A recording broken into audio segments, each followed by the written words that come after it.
Gemini group का बंदा जूझ जाता है जियोन के साथ। उसको लग रहा होता है कि वो जियोन को अपनी औकात दिखा देगा, पर होता कुछ और है। जियोन की एक उंगली के वार से ही जिमिनी कॉन्स्टेलेशन के बंदे का होश उड़ जाता है। ये सब देख उसका पार्टनर जियोन को पीछे से वार करने की कोशिश करता है अपनी मैजिक अटैक से, पर उसको भी जियोन बड़ी ही आसानी से बेहोश कर देता है। जियोन के पास जो दो लड़के खड़े होते हैं वो सोचने लगते हैं कि जियोन अपना कोई स्किल यूज करके जिमिनी कॉन्स्टेलेशन के दो मेंबर्स को हराया होगा, पर जियोन क्लैरिफाई करता है कि उसने कोई भी स्किल यूज नहीं किया, क्योंकि वो दोनों तो इस लायक थे ही नहीं कि उन पे कोई स्किल यूज किया जाए।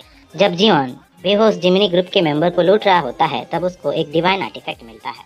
पूछताछ करने से पता लगता है कि जब 12 गॉड्स अपने सेंट्स चुने थे, चुने गए 12 सेंट्स अपने अपने एक गैंग बनाए थे।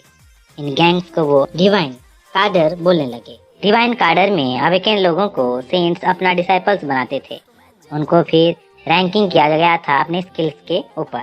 ट्रिपल एस क्लास मतलब सेंट्स जिनको गॉड्स खुद चुने थे, उनके डायरेक्ट नीचे थे डबल एस क्लास मतलब 10 स्टार्स। एस क्लास मतलब स्ट्रॉन्गेस्ट कैप्टन जो सारे डिसाइपल्स को कमांड करते थे। फिर उनके नीचे था ए क्लास डिसाइपल, फिर उनके नीचे बी, फिर उनके नीचे सी। और इन्हीं डिसाइपल्स के फेथ के वजह से डिवाइन गॉड्स को पावर मिलने लगा। इसीलिए एक अवेकन डिसाइपल को अपने डिवाइन कार्डर में ऐड करने के लिए गैंग्स के बीच कंपटीशन भी होता था, और जो सिलेक्ट होता था उनको डिवाइन गॉड्स अपना डिवाइन गिफ्ट मतलब आर्टिफैक्ट्स देते थे। ये सब चीज, इन आर्टिफैक्ट्स के बारे में जियोन को वो दोनों लड़के एक्सप्लेन कर ही रहे होते हैं, तभी एरिस के हाउस होल्ड गॉड्स दिखने लगते हैं। जियोन को नोटिफिकेशन आता है कि एरिस के household gods show enjoy कर रहे हैं। वो जिमिनी के मेंबर्स को खत्म करो, खून बहाओ और हम तुम्हें गिफ्ट देंगे बोल रहे थे। जियोन के पास के दो लड़के डर जाते हैं।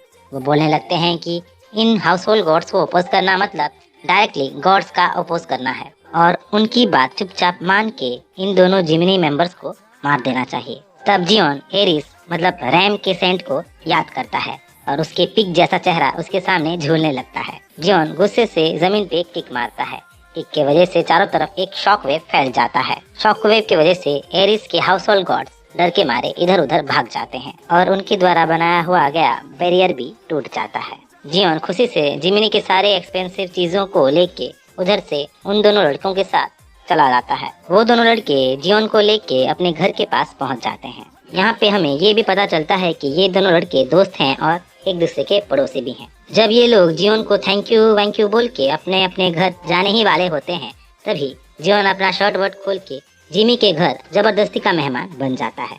जिमी के घर जियोन जब नहा धो के शेविंग वेविंग करके बाहर निकलता है तो बहुत ज्यादा हैंडसम लग रहा होता है और अपने न्यू लुक से बहुत ज्यादा खुश भी होता है। तभी एक मॉस्किटो जैसा मॉन्स्टर जिमी के घर घुस आता है, जिसको देख के जियोन तुरंत ही मसल के रख देता है। देखते ही देखते एक के बाद एक बहुत सारे मस्कीटो जैसे मॉन्स्टर्स घर के अंदर आने लगते हैं। तब हमें ये पता चलता है कि घर के अंदर एक ईवल आर्टिफैक्ट है, जिसके वजह से सारे मॉन्स्टर्स घर के अंदर अट्रैक्ट हो रहे हैं। ये ईवल आर्टिफैक्ट जिमिनी सेंट ने दिया था जिमी के रूममेट को। ये सब सुनते ही जियोन सारे आर्टिफैक्ट्स को एक एक करके तोड़ने लगता है। उसी वक्त जिमी का रूममेट भी घर वापस आ जाता है, जिसका नाम सुंगजे होता है, और अपने सारे आर्टिफैक्ट्स को तोड़ते हुए देख वो बहुत ज्यादा गुस्सा हो जाता है। वहीं सीन शिफ्ट होता है एरिस यानी रैम के सेंट के घर पे, जहां वो बौखलाया हुआ होता है, क्योंकि उसके हाउस होल्ड गॉड्स जो कोरिया पे नजर रख रहे होते हैं वो अचानक से ही गायब हो गए हैं। वो सोचने लगता है कि हाउस होल्ड गॉड्स को डिसअपियर करना कोई मामूली अवेकन हीरो तो नहीं कर सकता। वो अपने आदमियों को दूसरे सेंट से पूछताछ करने के लिए बोल देता है, पर जब उसको ये पता चलता है कि ह्यूगो ऑटर्स मतलब सेक्रेटेरियस का सेंट इंग्लैंड से अचानक वापस आ गया है कोरिया को, जिमिनी कॉन्स्टेलेशन के मेंबर किसी आदमी से पिट गए हैं और वहीं उसके हाउस होल्ड गॉड्स डिसअपियर भी हुए हैं, तब वो सारे क्लूज को जोड़ने लगता है। वैंग भी समझ जाता है कि ये सच में ली जियोन का ही काम होगा। सच में ली जियोन वापस आ गया है, और अगर वो सच में वापस आ गया है तो सब कुछ बिगड़ जाएगा, यहाँ तक कि उसका पोजीशन भी खतरे में आ जाएगा। वो अपने आदमियों को बोलने लगता है कि जेट प्रिपेयर करो, हम खुद जाएंगे कोरिया और देखेंगे कि आखिर वहाँ पे हुआ क्या है।